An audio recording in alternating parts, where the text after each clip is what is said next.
تہہ دل سے شکر گزار ہوں۔ اللہ وحدہ لا شریک آپ سب کا آنا قبول فرمائے، اور اللہ وحدہ لا شریک اسی طرح اتفاق، اتحاد اور دل جمی کے ساتھ دین کی دعوت کو معاشرے میں پھیلانے کی اللہ وحدہ لا شریک سعادت نصیب فرمائے۔ اس وقت ہم اپنے اس معزز مہمان کی گفتگو سننے کے مشتاق ہیں۔ ان کا تعلق بر صغیر کے ایسے خاندان سے ہے کہ جن کی خدمات 300 سال سے بھی زیادہ اس بر صغیر میں دین کی خدمات ہیں۔ پورے بر صغیر میں اہل حدیث مسلک اور جماعت کے 4 خاندان ایسے تھے جنہوں نے مجموعی طور پر خاندانی لحاظ سے اس مسلک کی تبلیغ، اشاعت اور قرآن و حدیث کی تعلیم اور تبلیغ کے لیے کام کیا۔ ان میں ایک غزنوی خاندان ہے، ایک روپڑی خاندان ہے، اور ایک دہلوی خاندان ہے، اور چوتھا خاندان جو ان سب سے قدیم اور پرانا تھا وہ لکھوی خاندان۔ کہ ہمارے آج کے معزز مہمان حضرت ڈاکٹر صاحب کے جد امجد حافظ بارک اللہ صاحب رحمۃ اللہ علیہ نے سن 1720 میں ضلع فیروز پور کے گاؤں لکھو کے میں ایک تبلیغی اور دینی ادارہ قائم کیا، جس میں تبلیغ کے ساتھ ساتھ تعلیم کا بھی سلسلہ جاری کیا، اور آج 2020 ہے، یعنی پورے 300 سال کا عرصہ گزر چکا ہے، اور یہ بزرگوں کی اخلاص، محنت، جد و جہد، امت مسلمہ سے ہمدردی اور خیر خواہی کا نتیجہ ہے۔ یہ خاندان آج بھی اسی طرح پوری آب و تاب کے ساتھ اللہ تعالیٰ کے فضل و کرم سے پورے بر صغیر میں دین کی دعوت کو پھیلائے ہوئے ہے، اور بڑے بڑے نام اس خاندان کا صدقہ جاریہ ہیں۔ میں صرف ایک مثال عرض کیے دیتا ہوں۔ ہمارے اس پاکستان میں، پاکستان بننے کے بعد پاکستان میں شیخ التفسیر مولانا احمد علی لاہوری کا نام بڑا معروف ہے۔ ہمارے شہر میں بھی ان کے بہت سارے مرید ہیں۔ لاہور شیرا والا گیٹ میں ان کا تبلیغی مرکز ہے، اور قرآن مجید کی تفسیر کے وہ امام مانے جاتے ہیں۔ شیخ التفسیر مولانا احمد علی لاہوری اور ان کا خاندان، ان کے چچا مولانا عبید اللہ سندھی، یہ ہمارے ڈاکٹر صاحب کے جد امجد حضرت حافظ محمد بن بارک اللہ لکھوی رحمۃ اللہ علیہ کی احوال الآخرت پنجابی میں لکھی ہوئی کتاب پڑھ کر مسلمان۔ پہلے ان کا تعلق سکھ مذہب سے تھا۔ اب آپ اندازہ کر سکتے ہیں کہ کتنے ایسے لوگ ہوں گے جن کو اللہ وحدہ لا شریک اس خاندان کی وجہ سے تعلیم سے، تربیت سے، دین سے، اسلام سے نوازا۔ اور پھر اس پر لطف کی بات یہ کہ ہمارے ملک کی معروف شخصیت ہے، مرکزی جمعیت اہل حدیث کے امیر بھی رہے جناب محترم ڈاکٹر صاحب کے چچا جان تھے حضرت مولانا معین الدین لکھوی رحمۃ اللہ۔ انہوں نے شیراوالا باغ میں مولانا احمد علی لاہوری صاحب سے دورہ تفسیر کیا۔ جب امتحان دیا تو امتحان میں فرسٹ آئے۔ مولانا عبید اللہ سندھی صاحب نے امتحان لیا تھا، انہوں نے پوچھا کہ آج کس پروگرام میں فرسٹ کون آیا، تو بتایا گیا کہ یہ لکھوی خاندان کے چشم و چراغ معین الدین ہے۔ انہوں نے اسٹیج پہ حوصلہ افزائی کی تھی، انہوں نے کہا اس بچے کو فرسٹ ہی آنا چاہیے تھا، اس لیے کہ ان کے دادا کی کتاب پڑھ کر تو ہم مسلمان، ہمیں قرآن کی تفسیر آئی۔ تو آج ہم بڑے خوش قسمت ہیں، پورا علاقہ ہمارا اس بات پہ شادہ و فرحہ، بلکہ مجھے شادہ و فرحہ سے بات یاد آئی، راوی خود ڈاکٹر صاحب ہی ہیں، میں اختصار کی وجہ سے بات عرض کر۔ ابھی جن مولانا معین الدین لکھوی رحمۃ اللہ علیہ کا تذکرہ ہوا ہے، وہ حضرت ڈاکٹر صاحب کے چچا محترم ضلع قصور کے گاؤں خورم ہٹار میں وہ جمعہ کا خطبہ دینے کے لیے، تو وہاں کے لوگوں نے اپنے گلیاں بازار گاؤں کے جو ہے دے کر صفائی کی، بالکل صاف ستھرا کیا۔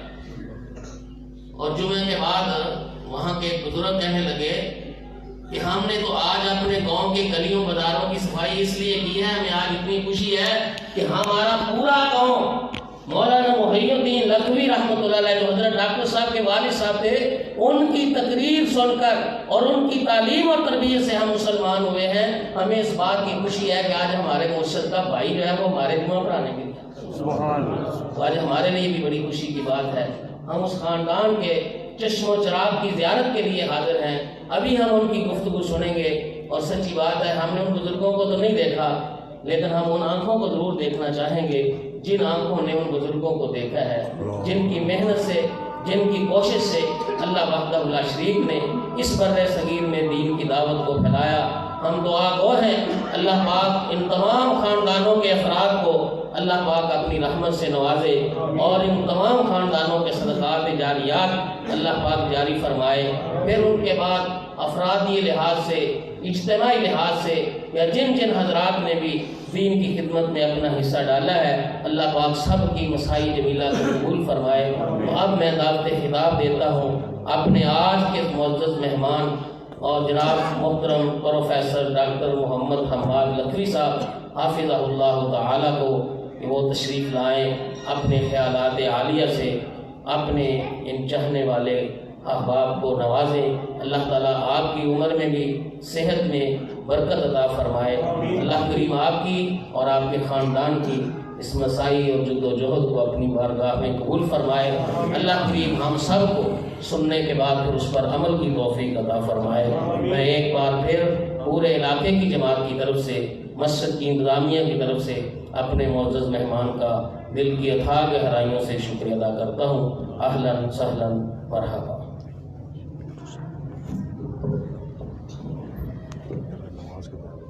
ساڑھے سات ساڑھے سات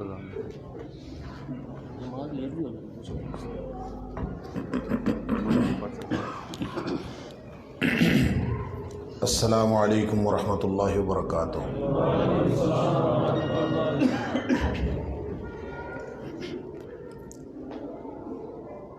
الحمد للہ الحمد للہ وکفا وسلام علی عبادہ الذین اصطفى۔ اشہد ان لا الہ الا اللہ وحدہ لا شریک لہ واشہد ان محمدا عبدہ ورسولہ صلی اللہ علیہ وآلہ وسلم۔ اللہم صلی علی محمد وعلی آل محمد کما صلیت علی ابراہیم وعلی آل ابراہیم انک حمید مجید۔ اللہم بارک علی محمد وعلی آل محمد کما بارکت علی ابراہیم وعلی آل ابراہیم انک حمید مجید۔ اما بعد، اذان ہو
لا الہ الا اللہ صلی اللہ علیہ وسلم.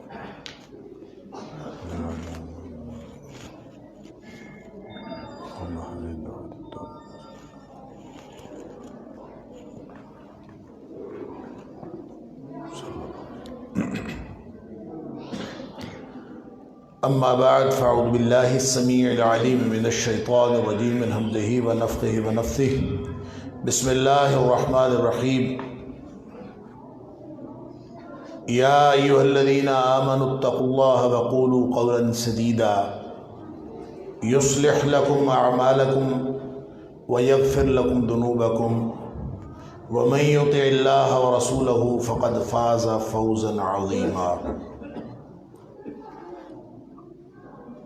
اے ایمان والو، اے ایمان کا دعویٰ کرنے والو، ڈر جاؤ اللہ سے اور بات کیا کرو نہایت درست اور سیدھی. جب تم اس طرح سے کرو گے تو اللہ تمہارے تمام معاملات کی اصلاح فرما دے گا اور تمہارے گزشتہ زندگی کے گناہ بھی معاف فرما دے گا. اس کا یہ قانون ہے کہ جس کسی نے بھی اللہ اور اس کے رسول صلی اللہ علیہ وآلہ وسلم کی اطاعت میں زندگی بسر کی، پس یقیناً اس نے بہت بڑی کامیابی حاصل کر لی.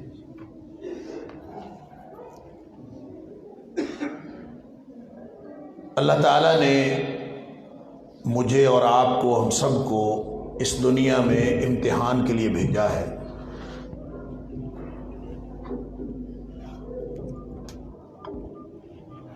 اور یہ امتحان ہمہ جہت بھی ہے، ہمہ وقت بھی ہے، ہمہ گیر بھی ہے، اور بہت ہی مشکل امتحان. اس امتحان میں انسان کو خرابی کی طرف لے جانے والے عوامل بہت زیادہ ہیں. اتنے زیادہ کہ قدم قدم پہ انسان کو دو بڑے دشمنوں کا سامنا ہوتا ہے. ایک اس کے اندر بیٹھا ہے، اس کا نفس، اور ایک باہر ہے، ابلیس اور اس کے لشکر. یہ دونوں دشمن اتنے تگڑے ہیں کہ جو اندر بیٹھا ہے ان النفس لامارۃ بالسوء، یہ بھی ہمیشہ برائی کی طرف لے کے جاتا ہے. اور جو باہر پھرتا ہے اس بدبخت نے بھی ابتدائے آفرینش اللہ کو چیلنج کر دیا تھا مہلت لینے کے بعد کہ میں ہر لمحے ان کو گمراہ کروں گا. لَأَقْعُدَنَّ لَهُمْ صِرَاطَكَ الْمُسْتَقِيمَ، کہ میں سیدھے رستے کے درمیان میں بیٹھ جاؤں گا، کبھی ان کو سیدھے رستے پر جانے نہیں دوں گا. اور پھر اس نے یہ بھی کہا تھا کہ کبھی میں دائیں سے آؤں گا، کبھی بائیں سے آؤں گا، کبھی آگے سے آؤں گا، کبھی پیچھے سے آؤں گا. اللہ اکبر. اور پروگرام اس کا یہ ہے کہ کوئی شخص سیدھے رستے پر نہ رہے اور امتحان میں کامیاب نہ ہو.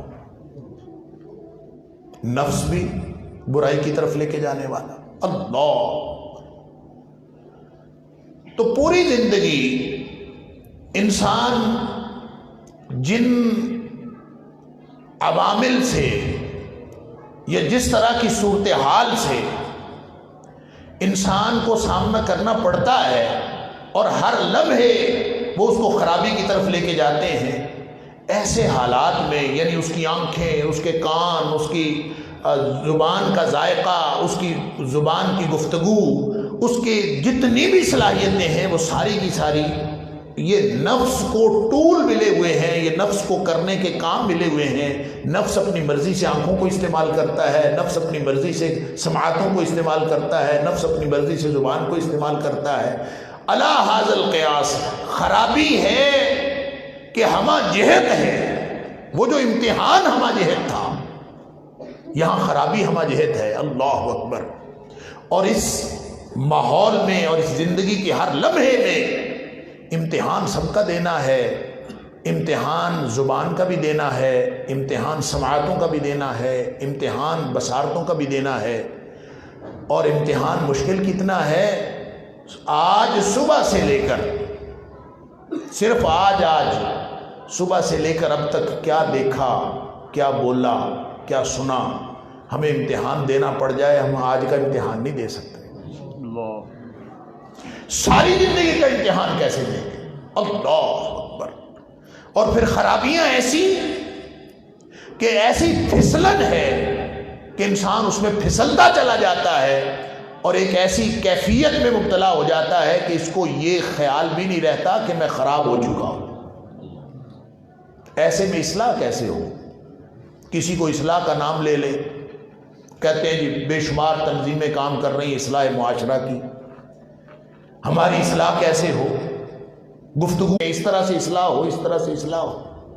بھئی اصلاح تو تب ہوگی جب غلطی اور خرابی کا احساس ہوگا۔ جب غلطی اور خرابی کا احساس ہی نہ ہو تو اصلاح کا تو امکان ہی ختم ہو جاتا۔ اب جس سے مرضی پوچھ کے دیکھ لیں، ہر شخص الا ماشاء اللہ، ہر شخص یہی تو کہتا ہے کہ میں ٹھیک ہوں تو ہی تو وہ خوش ہے۔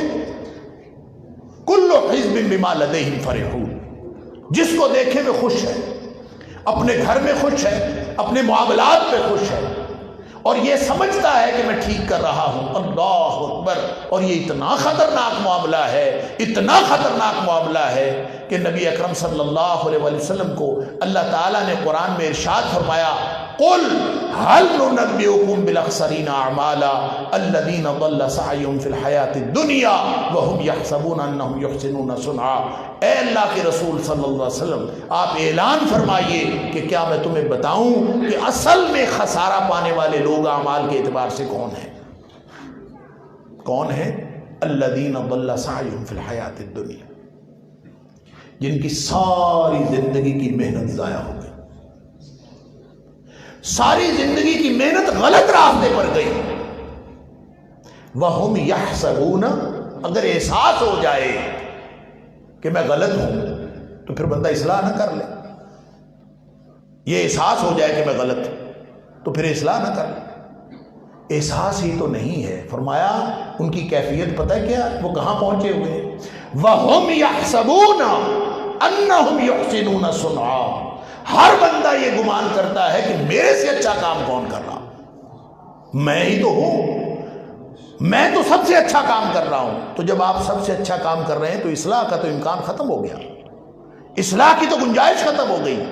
ایسے معاشرے کی اصلاح کیسے ہوگی جہاں بربادی اور تباہی کے ہزار امکانات ہوں اور اصلاح کا کوئی امکان باقی نہ رہے؟ وہ معاشرہ کیسے بچے گا؟ اللہ اکبر۔ نبی اکرم صلی اللہ علیہ وسلم نے ایک حدیث میں فرمایا تھا، ثلاث مہلکات، تین باتیں جو ہیں وہ تباہ و برباد کر دینے والی۔ اللہ اکبر۔ وہ تین باتیں کیا ہیں؟ فرمایا شح مطاع وہوى متبع، اور تیسری بات اعجاب المرء نفسہ، کہ کوئی شخص اپنی خواہش نفس کے پیچھے چل پڑے۔ شح ایک فرمایا شح مطاع، ایسی بخیلی، ایسا لالچ۔ شح اصل میں کہتے ہیں دل کی بخیلی کو۔ جو دل میں بخیلی ہوتی ہے، دل میں جو کچھ کرنے کا، بخل کرنے کا جذبہ ہوتا ہے، شح لالچ، جس کی عملی صورت بخل ہوتا ہے۔ بخل بھی قرآن کا لفظ ہے، بخل بھی عربی زبان کا لفظ ہے۔ بخل کا مطلب ہوتا ہے روک لینا، اور جو روک لینے کی خواہش دل میں ہوتی ہے اس کو شح کہتے ہیں۔ اور یہ شح جو ہے ایسا نہیں ہے کہ یہ کسی میں ہوتی ہے اور کسی میں نہیں ہوتی، ہر ایک میں ہوتی ہے۔ امتحان جو ہوا، یہ نہ ہو تو امتحان کیسے ہو؟ قرآن کہتا ہے وَأُحْضِرَتِ الْأَنفُسُ الشُّحَّ، ہر نفس کے اندر لالچ رکھا، ہر نفس کے اندر بخیلی رکھی، لیکن بخیلی کا ہونا تباہ و برباد نہیں کرتا۔ جو تباہ و برباد کرتا ہے وہ کیا کرتا ہے؟ ہوم متبع وشح مطاع، جس لالچ کے، جس بخیلی کے پیچھے چل پڑا انسان، جس بخیلی کا حکم مان لیا۔ اب دل میں شح تو ہر ایک کے ہوتی، اللہ قرآن کہتا ہے وَمَن يُوقَ شُحَّ نَفْسِهِ فَأُولَٰئِكَ هُمُ الْمُفْلِحُونَ، جو اپنے دل کی بخیلی سے بچ گیا وہ کامیاب لوگ ہیں۔ اور وہاں علماء نے اور مفسرین نے ایک واقعہ لکھا ہے وَيُؤْثِرُونَ عَلَىٰ أَنفُسِهِمْ وَلَوْ كَانَ بِهِمْ خَصَاصَةٌ وَمَن يُوقَ شُحَّ نَفْسِهِ فَأُولَٰئِكَ هُمُ الْمُفْلِحُونَ۔ اور یہ واقعہ کیا ہے کہ ابو طلحہ انصاری رضی اللہ تعالیٰ عنہ، جن کو نبی اکرم صلی اللہ علیہ وسلم نے فرمایا تھا کہ اللہ کے رسول صلی اللہ علیہ وسلم کا مہمان ہے، اس کو کون کھانا کھلائے گا؟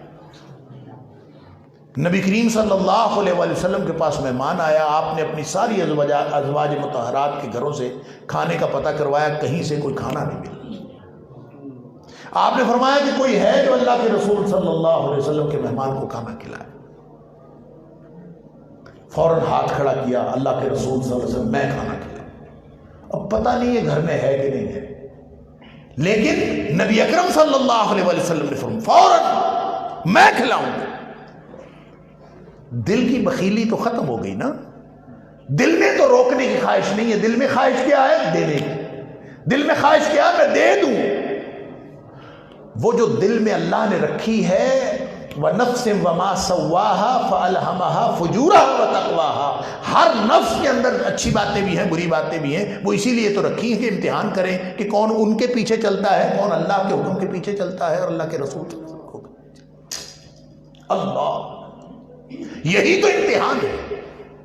لہذا گھر گئے، جا کے پوچھا، بی بی صاحبہ نے کہا گھر میں کھانا ہمارے لیے بھی نہیں ہے، صرف بچوں کے لیے اتنا کھانا ہے جو صرف بچوں کو کھلایا جا سکتا ہے اور کچھ نہیں۔ اپنی بیوی کو سمجھایا کہ نیک بخت اللہ کے رسول صلی اللہ علیہ وسلم کا مہمان آیا ہے، ایسا کرو کہ بچوں کو بہلا پھسلا کے سلا دو، بھوکا سلا دو، کھانا میرے اور مہمان کے سامنے رکھ دینا، اور جب ہم کھانا شروع کریں تو چراغ گل کر دینا، اندھیرا ہو جائے گا، میں ایسے منہ سے چپ چپ کرتا رہوں گا جیسے میں بھی کھا رہا ہوں، مہمان سمجھے گا میں بھی کھا رہا ہوں، وہ پیٹ بھر کے کھا لے، تاکہ اللہ کے رسول صلی اللہ علیہ وسلم کا مہمان پیٹ بھر کے کھا لے اور کوئی بات نہیں ہم بھوکے رہ جائیں۔ اللہ اکبر، سارا گھرانہ بھوکا رہا، بچے بھوکے سوئے۔ کوئی ماں دیکھی ہے دنیا میں؟ کسی ماں کی ممتا دیکھی ہے جو اپنے بچوں کو بھوکا سلا دے؟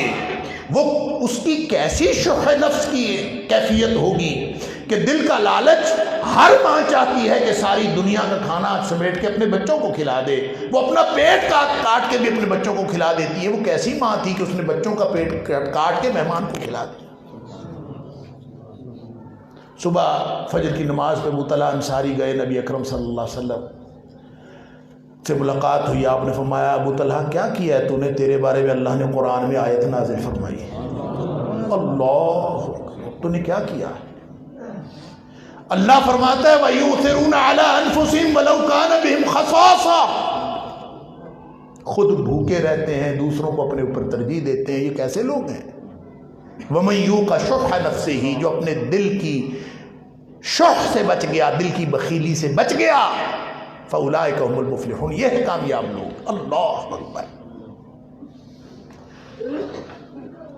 اور ہوم متبع، ایسی خواہش جس کے پیچھے انسان چل پڑے، خواہش ہر انسان کے دل میں ہے، بخیلی ہر انسان کے دل میں ہے۔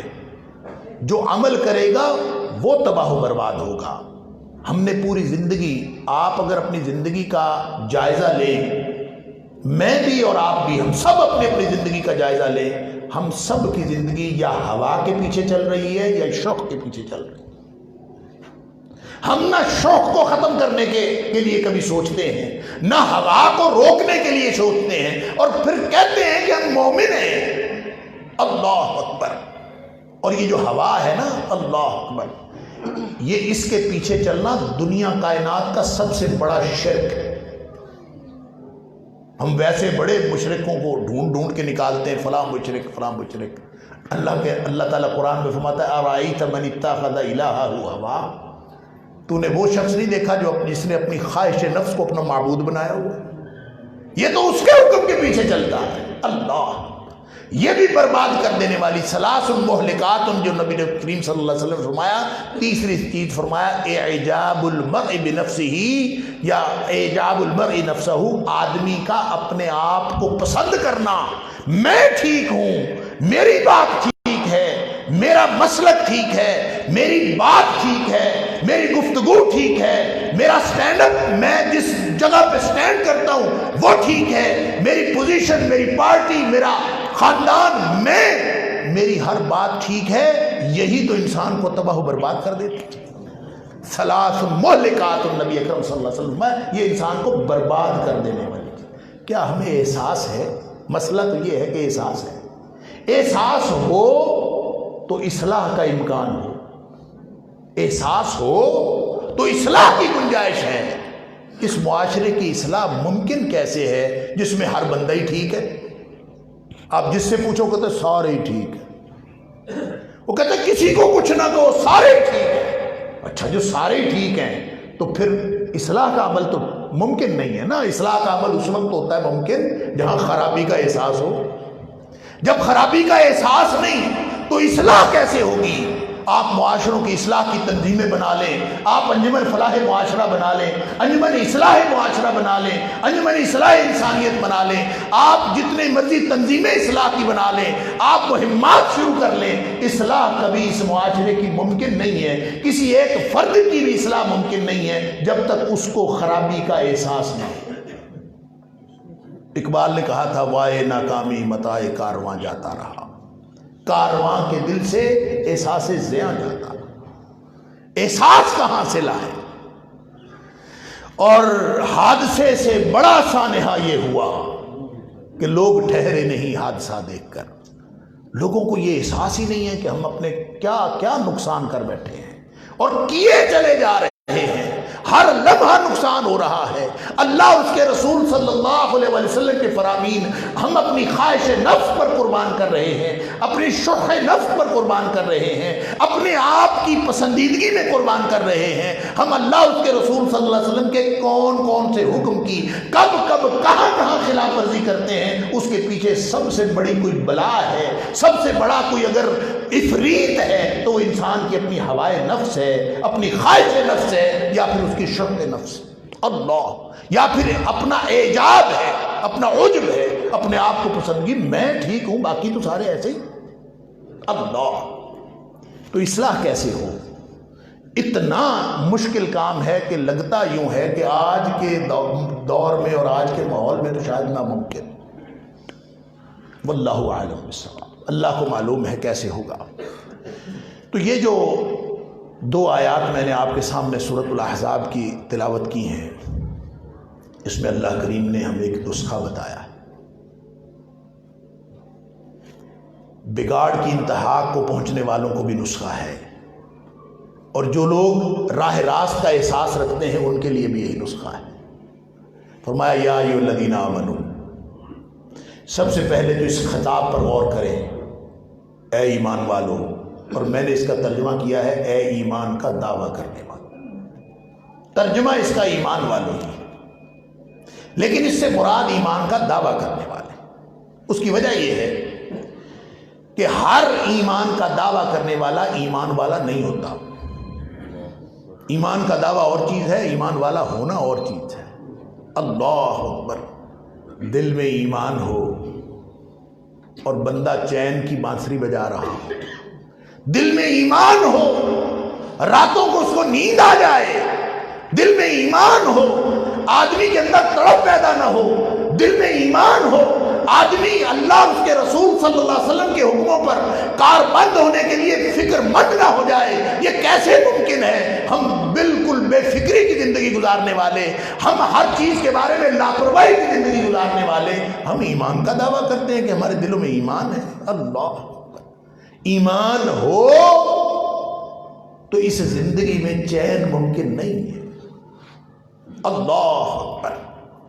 نبی اکرم صلی اللہ علیہ وسلم فرمایا ثلاث من کن فیہ وجد حلاوت الایمان. تین باتیں نشانی نبی کریم صلی اللہ علیہ وسلم سے سن لیجئے، ٹٹول کے اپنا اپنا ایمان آپ خود اندازہ کر لیجئے. ثلاث من کن فیہ وجد حلاوت الایمان.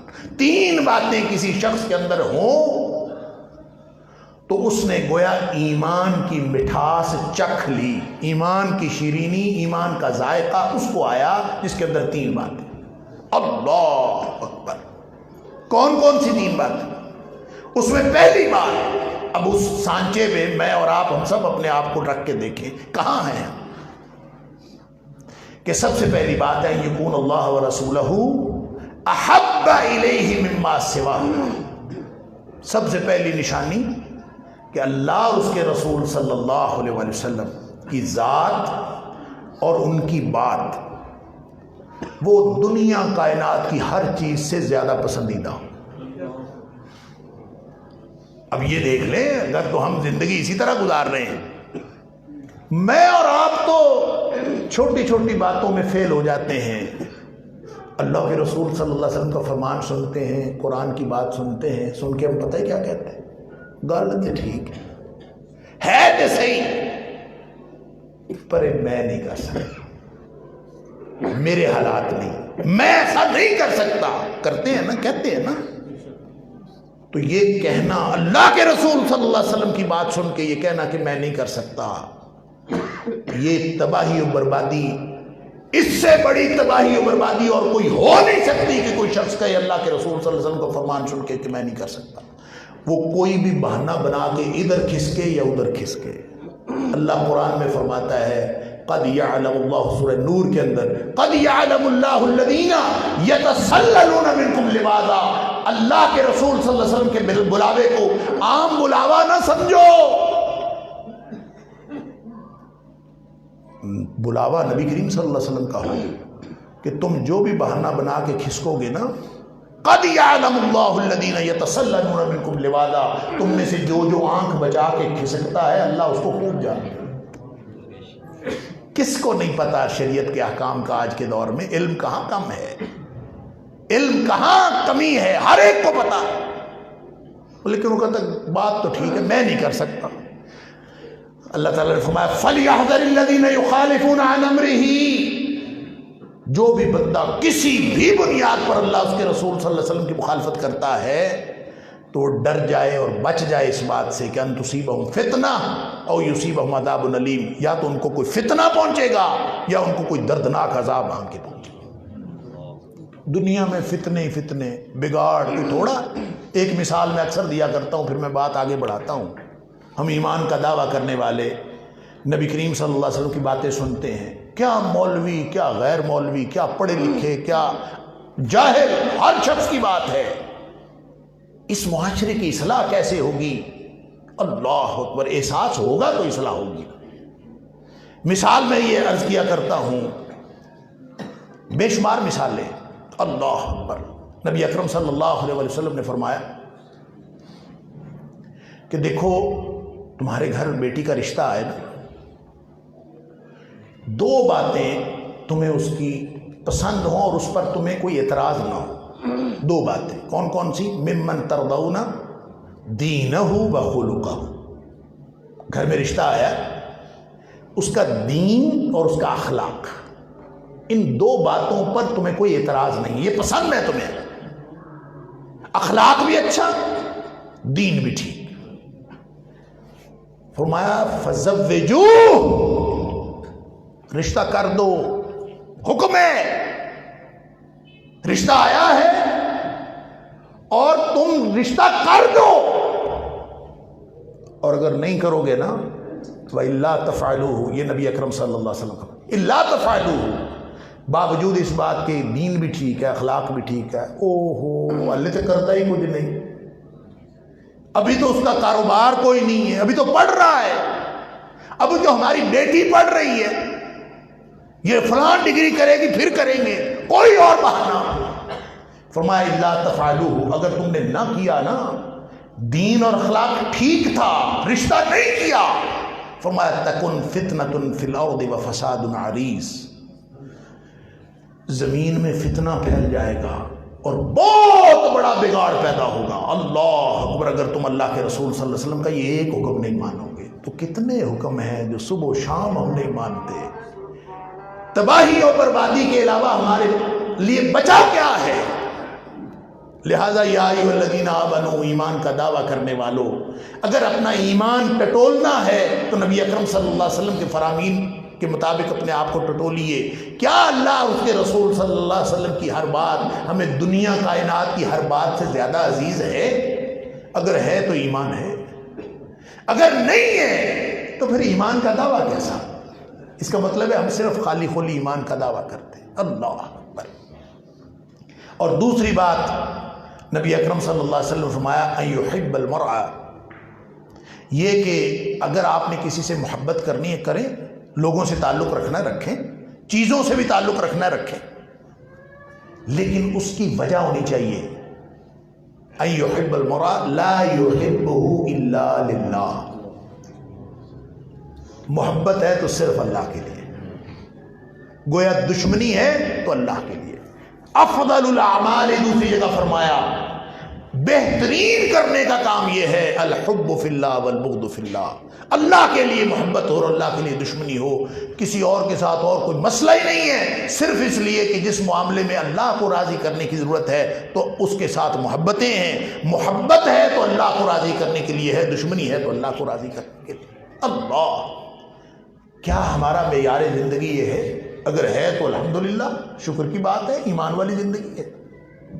اگر نہیں ہے تو پھر ایمان کی فکر کریں۔ یا ایھا الذین آمنوا، اے ایمان کا دعویٰ کرنے والوں۔ اور سورہ نساء کے اندر اللہ تعالیٰ نے یا ایھا الذین آمنوا آمنوا باللہ ورسولہ، اے ایمان کا دعویٰ کرنے والوں واقعتاً ایماندار بن کے بھی دکھاؤ، اللہ پر ایمان لاؤ، اللہ کے رسول پر ایمان لاؤ، والکتاب الذی نزل علی رسولہ، اس کتاب پر بھی ایمان لاؤ جو اللہ کے رسول صلی اللہ علیہ وسلم پر نازل ہوئی، والکتاب الذی انزل من قبل، اور اس کتاب پر بھی ایمان لاؤ جو اس سے پہلے نازل ہوئی۔ اگر یہ کرو گے تو یہ ایمان ہوگا، وگرنہ پھر سارا ہی کفر ہے۔ وَمَن يَكْفُرْ بِاللَّهِ وَمَلَائِكَتِهِ وَكُتُبِهِ وَرُسُلِهِ وَالْيَوْمِ الْآخِرِ، وگرنہ تو پھر کفر کی زندگی ہے، اور جو کفر کی زندگی گزار رہا ہو فَقَدْ ضَلَّ ضَلَالًا بَعِيدًا، اس سے بڑا دور کی گمراہی میں اور کوئی نہیں ہو سکتا۔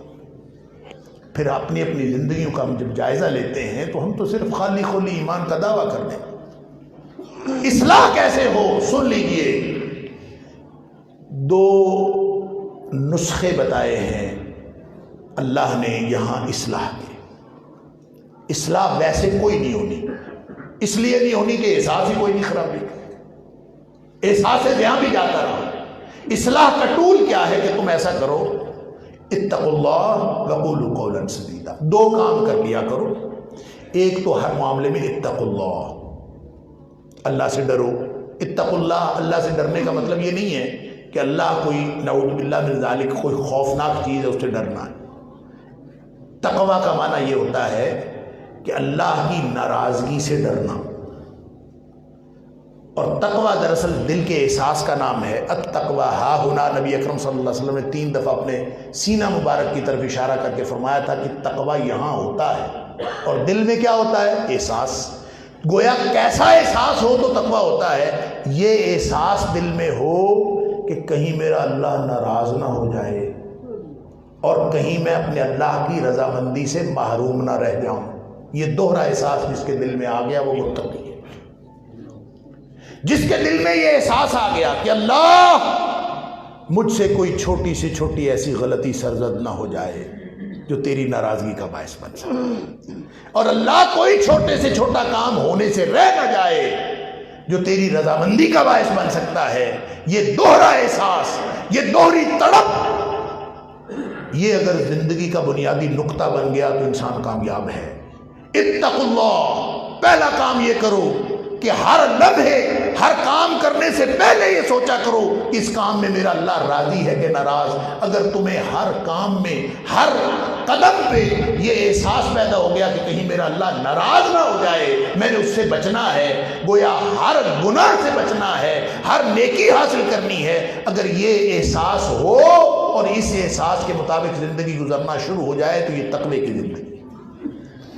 پہلا تو کام یہ کرو، آج سے، ابھی سے، یہاں اٹھنے سے پہلے اللہ کے ساتھ وعدہ کرو، اللہ آج سے پہلے جتنی زندگی گزر گئی تو معاف فرما دے، آج اس لمحے کے بعد جتنی زندگی باقی ہے، وہ چاہے چند لمحے ہے یا چند سال ہے، یہ تو جانتا ہے، ہو سکتا ہے اس مسجد سے نکلنا ہمیں نصیب نہ ہو، اگلا لمحہ نصیب نہ ہو، اللہ ہی جانتا ہے موت کب آنی ہے، لیکن اللہ سے وعدہ کر لے کہ اللہ آج کے بعد تیری ناراضگی کا کوئی کام نہیں کرے اور آج کے بعد تیری رضامندی کا کوئی کام چھوڑیں گے نہیں، چاہے وہ چھوٹے سے چھوٹا ہو۔ جب اللہ سے یہ وعدہ کر لیں تو اتقوا اللہ کے حکم پر عمل ہو گیا۔ لہذا صبح جب نکلنا ہے تو نکلنے سے پہلے جب انسان اٹھتا ہے وہاں سے لے کر پوری زندگی، کپڑے پہننے سے پہلے، تیار ہونے سے پہلے، دوسروں سے گفتگو کرنے سے پہلے، زبان کھولنے سے پہلے، آنکھ نگاہ ڈالنے سے پہلے، سماعتوں سے کوئی چیز ٹکرائے اس کو دھیان سے سننے سے پہلے، ہر چیز سے پہلے جب یہ خیال شروع ہو گیا کہ کہیں میرا اللہ ناراض نہ ہو جائے تو آپ سمجھ لیجئے تقوی کی زندگی شروع ہو گئی۔ اس کے لیے ریاضتیں، چلے کاٹنے کی ضرورت نہیں ہے۔ جس دن، جس لمحے آپ نے طے کر لیا کہ آج کے بعد میری زندگی اللہ کی ناراضگی سے بچنے والی زندگی ہوگی، اللہ کی رضامندی حاصل کرنے والی زندگی ہوگی، تو اس دن سے اللہ کے فضل سے آپ کے تقوی کے سفر کا آغاز ہو گیا، پھر باقی زندگی اس میں برکت اللہ ڈالے۔ دوسرا کام فرمایا وقولوا قولا سدیدا، ایک کام کرو بات تو سیدھی کیا کرو، قولوا قولا سدیدا، سیدھی بات کیا کرو۔ اب یہ سیدھی بات جو ہوتی ہے نا، ہر سچی بات سیدھی نہیں ہوتی۔ ہو سکتا ہے یہ میرا فقرہ بہت سارے لوگوں کے لیے ثقیل ہو، ہر سچی بات سیدھی نہیں ہوتی۔ اللہ اکبر، جھوٹ تو جھوٹ ہے، جھوٹ تو مومن بولے تو وہ تو ایمان کے ویسے ہی منافی ہے۔ مومن جھوٹا نہیں ہو سکتا، ایمان اور جھوٹ وہ تو ایک شخص میں دونوں اکٹھے ہو ہی نہیں سکتے۔ نبی اکرم صلی اللہ علیہ وسلم سے پوچھا تھا نا، ایکون المومن بخیلا ایکون المومن جبانا، کیا مومن کنجوس ہو سکتا ہے، بزدل ہو سکتا ہے؟ آپ نے فرمایا ہو سکتا ہے۔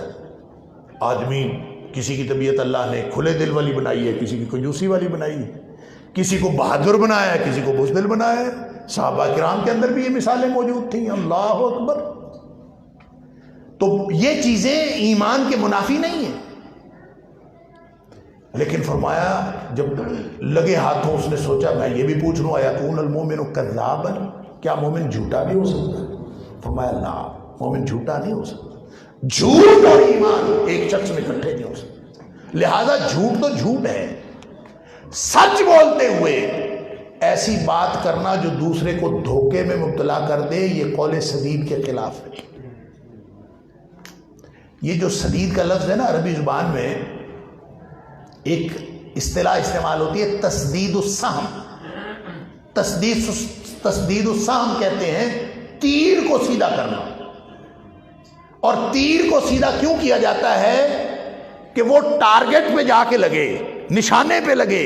اگر ذرا سا بھی وہ ادھر ادھر ہو گیا تو وہ نشانے پہ نہیں لگے گا جا کے۔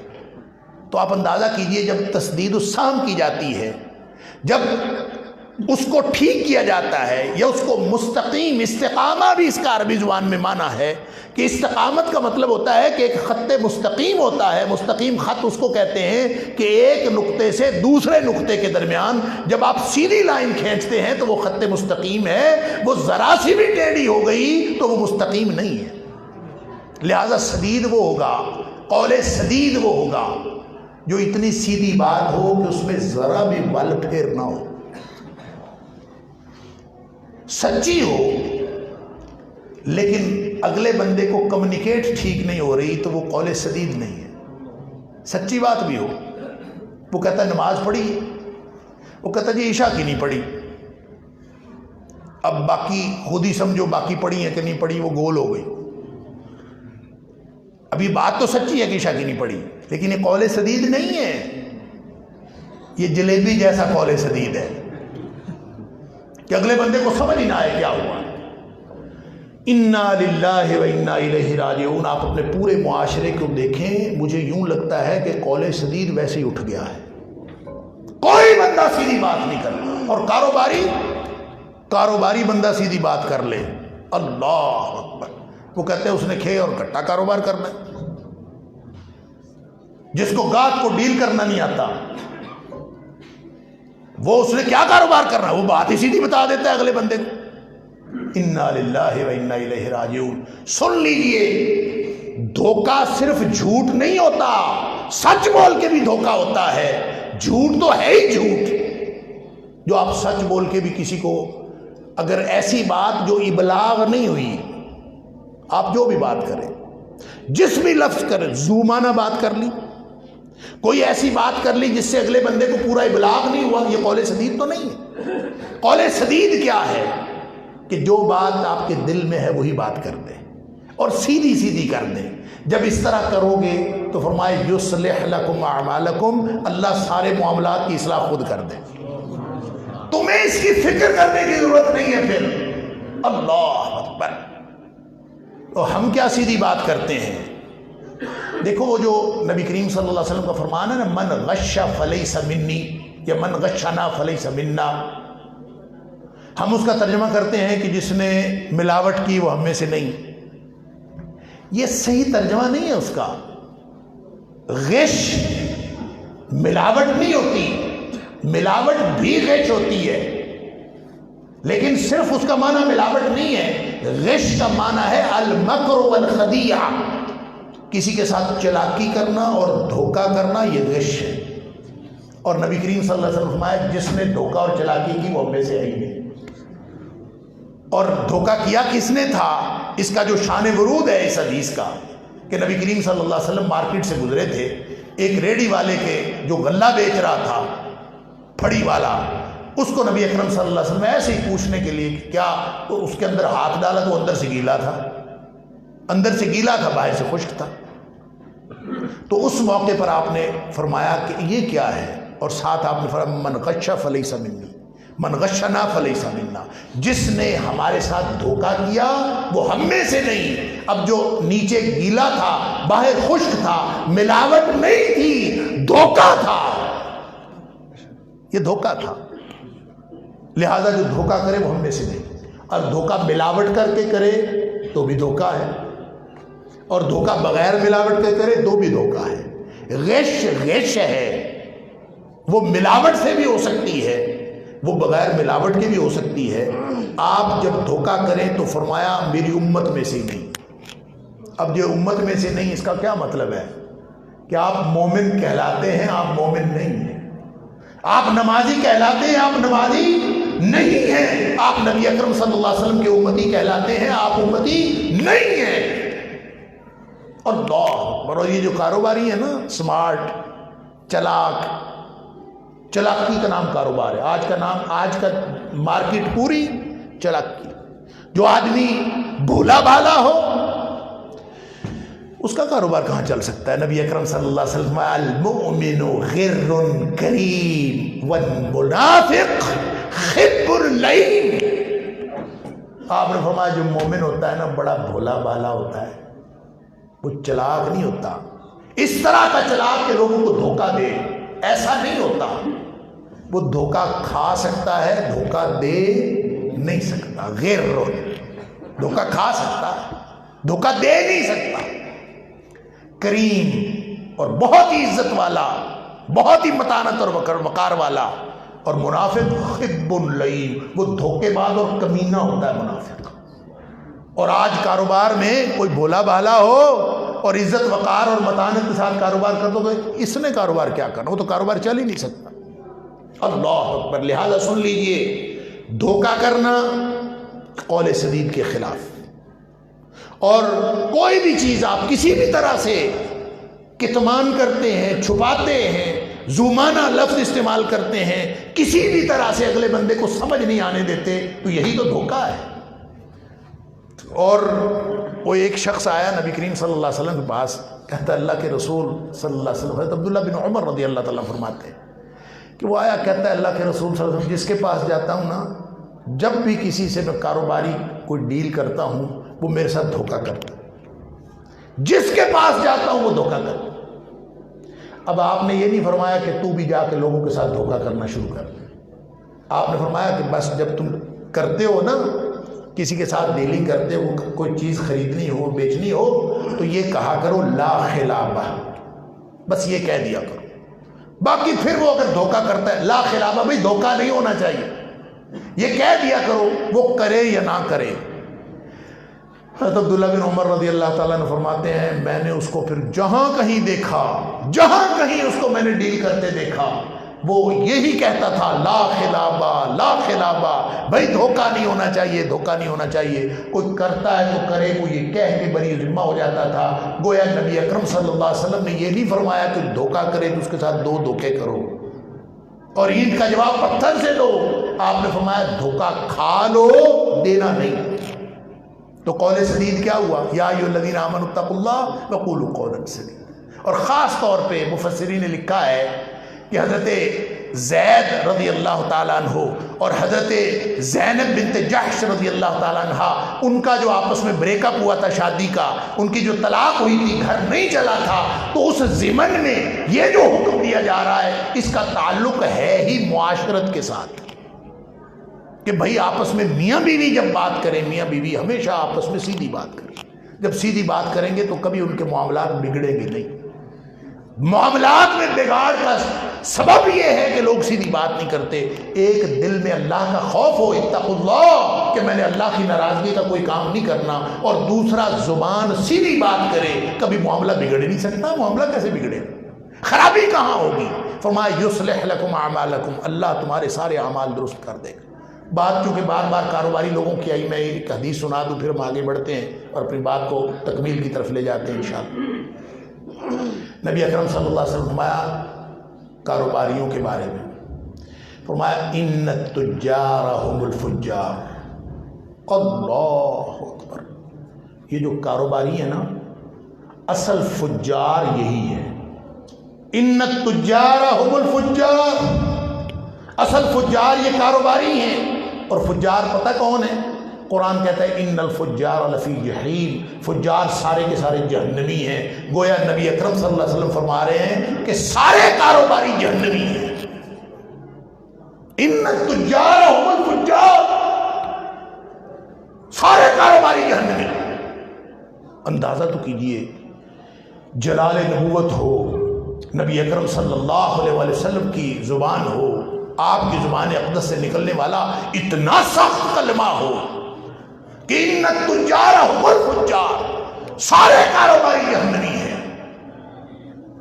تو آگے کسی کی جرت ہے کہ بولے؟ تو صحابی ایک پوچھتا ہے، لگتا یوں ہے کہ ڈر ڈر کے ہی اس نے بولا ہوگا، کس قدر وہ نبی اکرم صلی اللہ علیہ وسلم کی جلال سے مرعوب ہوا ہوگا۔ تو اس نے آہستہ سے کہا ہوگا اللہ اکبر۔ اب یہ ساری تفصیل حدیث کے الفاظ میں تو نہیں ہے، ہم صرف اس کو ویژولائی کر سکتے ہیں کہ جب نبی پاک صلی اللہ علیہ وسلم نے یہ فرمایا ہوگا کہ سارے کاروباری جہنمی ہیں، تو کاروباریوں کا بنا کیا ہوگا؟ اللہ اکبر۔ تو وہ پوچھتا ہے الیس قد احل اللہ البیع، اللہ کے رسول صلی اللہ علیہ وسلم، اللہ نے تو تجارت حلال نہیں کی؟ قرآن کہتا ہے احل اللہ البیع، اللہ نے تجارت حلال کی ہے، آپ سارے کاروباریوں کو جہنمی بنا رہے ہیں۔ آپ نے فرمایا سارے جہنمی ہیں۔ الیس قد احل اللہ البیع، کیا اللہ نے تجارت حلال نہیں کی؟